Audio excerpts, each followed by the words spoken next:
Saat ini kita akan melakukan analisa terhadap injektor PC200, kurang lebih sama dengan PC300, cuma PC300 lebih panjang.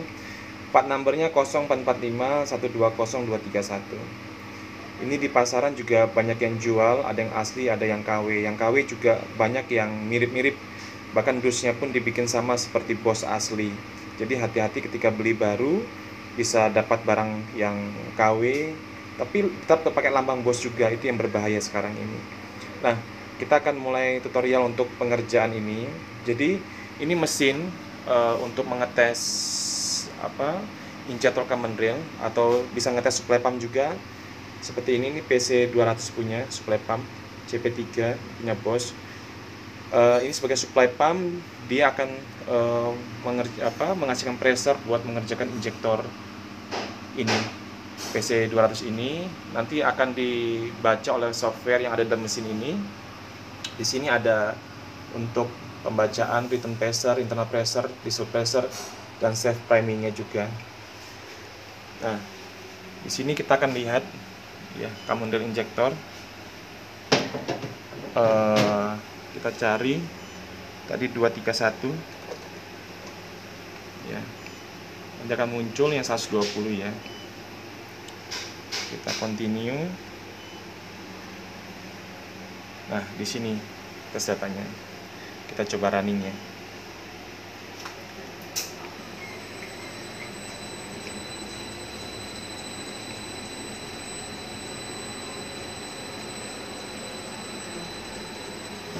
Tes leak ini untuk mengetahui kondisi baik plunger, untuk control valve atau disebut valve set, sama kondisi nozzle. Jadi komponen di dalam injektor ini apakah sudah ada kebocoran atau tidak.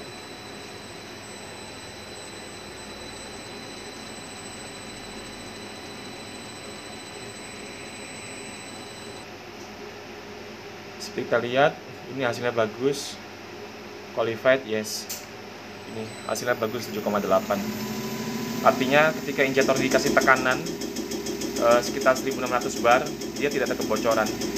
Jadi untuk ngetes kebocoran injektor tuh harus dengan pressure yang cukup tinggi, tidak dengan pressure rendah, tapi pressure tinggi.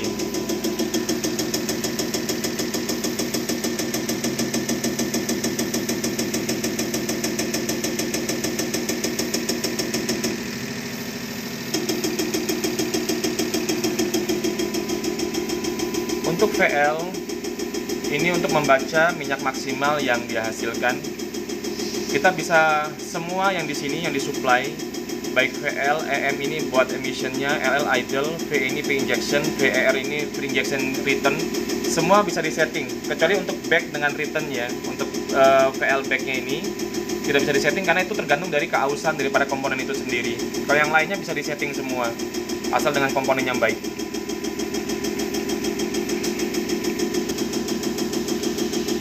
Kita lihat VL pensuplainya itu 135, maksimal 130,7. Dengan posisi ini sebenarnya masih boleh, masih selisih 5%. Mungkin dengan diasumsikan dengan solar Indonesia yang tidak sebegitu bagus dengan solar yang ada di luar negeri. Jadi kalau 135 ini paling tidak untuk nambah tenaga, tapi 130 pun oke. Asal jangan sampai berlebihan di atas angka 140 karena bisa menyebabkan asap hitam, solar boros. Nanti bisa diprotes sama pemakai alatnya karena konsumsi bahan bakar yang berlebihan. Ini untuk emisinya oke.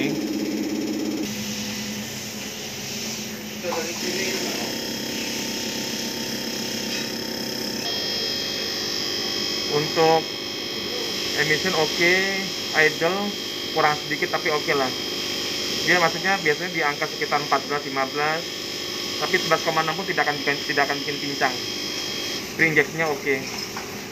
Jadi seperti itu untuk pengetesan injektor. Jika ada yang kurang baik, nanti bisa disetting seperti itu. Sekarang kita lihat ini yang setelah dibongkar. Ini solenoidnya, ini holder injektor sebagai rumahnya. Di sini ada control valve, dimana kalau dia di sini ada dudukan. di bagian ujung titik tengah itu kalau Anda kata sudah luka, maka akan terjadi kebocoran. Biasanya sisa starter. Di unit akan sisa starter. Ini komponen armaturnya, spring dan sim-sim kecil-kecil ya. Ini bisa disetting semua, ini ada sim-simnya semua. Ini nozzle-nya. Juga harus dicek kondisinya bagaimana. Walaupun dia bisa ngabut dengan baik, tapi kalau Anda kata kuantiti minyak bermasalah, karena di bagian ujung sini ada lubang-lubang orifice buat pengabutan. Ini kalau untuk PC200-8 ini ada 5 lubang. Kalau andai kata dia lubangnya sudah mulai menyempit, maka bahan bakar bisa berkurang. Atau sebaliknya, dia sudah korosi sehingga melebar, sehingga bahan bakar yang harus dari 130 bisa menjadi 155, itu berlebihan sampai sekitar 25% ya, atau 20%. Nah itu walaupun di setting nggak bakal bisa, karena dia sudah terjadi korosi, terjadi pelebaran lubang orifice sehingga harus diganti. Seperti itu. Dipaksa-paksa setting bisa, mungkin dapat minyaknya 140, tapi nanti akan berakibat terhadap settingan yang lain. Maksudnya ada emission, ada idle-nya, itu akan berpengaruh semua. Ini injektor yang sudah kita kerjakan dengan pergantian-pergantian ini. Seperti itu. Iya, kondisi sudah oke. Pengerjaan di tempat kami juga menggunakan cartridge IFT 70. Ini ya, IFT 70. Jadi fungsi ini punya kelebihan, kita bisa melihat nanti pengabutannya sama pressernya berapa, nanti kita bisa lihat pengabutannya berapa lubang, terus pengembaliannya juga bisa kebaca di sini, supply-nya juga bisa kebaca. Tapi untuk akuratnya lebih akurat di mesin yang pertama tadi. Ini untuk mesin tes pertama, dia punya kelebihan, kita lebih mudah mantau untuk pengabutan sama NOP, normally opening pressure-nya, yang terlihat di pressure di sini. Kita melihat ini solenoid 3. Ya. Tadi sana supply-nya. Kita akan coba lihat ya, normally opening pressure-nya, tekanannya.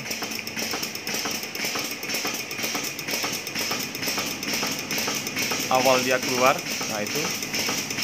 Nah, awal keluar tekanannya ini sekitar 190. Ya, kebaca ya. Ini. Kita bisa lihat pengabutannya juga. Bisa dideteksi berapa lubang. Seperti itu.